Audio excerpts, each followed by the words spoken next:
My name is John Andes. I'm professor of practice at Salisbury University, located in Salisbury, Maryland, the United States of America. My research explored the issue of diversity in textbook features, and especially in United States history textbooks. In terms of a research question, when students look at a text features in United States history textbooks, do they see themselves? Do they see their gender? Do they see their race?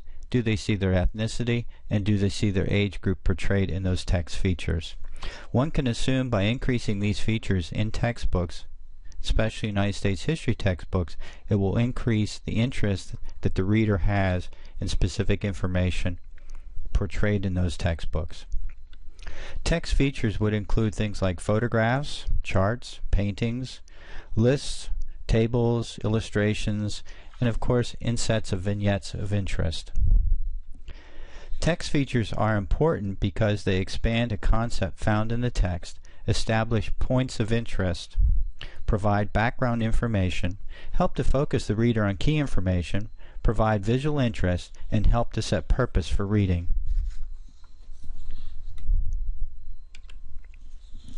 In terms of the research process, I selected commonly used high school age U.S. history textbooks that are used in the United States of America. I reviewed the text features in each textbook to determine the inclusion of gender, race, ethnicity, and age, and I identified the gender, race, ethnicity, or age and illustrated in each text feature wherever possible, and I gathered and analyzed the data.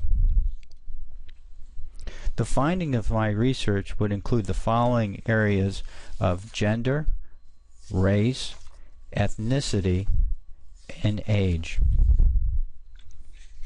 In terms of gender, I found that most often males are depicted in text features more than females. Approximately 68% of the text features depicted males, or roughly 3/4, and approximately 1/4 or 1/3 of the text features depicted females.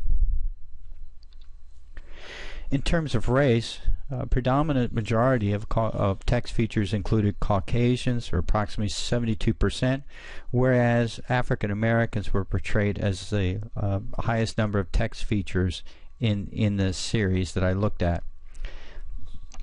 In terms of overall minority portrayal in text features, approximately 1/3 were minorities and approximately 2/3 were majority white.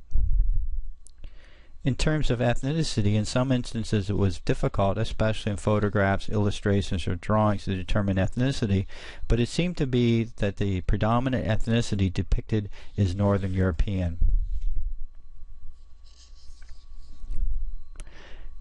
In terms of age, the frequency of age depiction in the text features examined in the textbooks was predominantly middle to older people, although in some instances it was hard to determine specific age.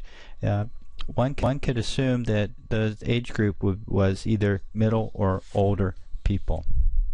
So what are the observations, conclusions, and implications of the research?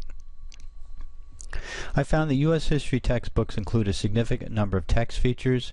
Most U.S. history textbooks include over 2,000 text features. The depiction of diversity in text features is significantly lacking based on my research and findings, and text features could be an excellent source of infusing diversity and motivating high school age readers by including topics of interest to an adolescent audience. And students need to see themselves and their story portrayed in United States history textbooks. One can assume that if students see themselves portrayed in U.S. history textbooks, it will increase the likelihood that the student will be engaged in the text and reading. As our student populations become more diverse, it's imperative that textbook publishers and experts in the field look at ways we can infuse diversity into classroom textbooks so that students do truly see themselves in those textbooks. In terms of future research needs to be conducted about what are the implications of text features used in social studies textbooks, and how do those implications influence overall student engagement in reading the social studies textbooks. And as textbooks move to electronic format, will the frequency of diversity of humanity be included in those text features, or will we see the current status as portrayed or discovered by this research?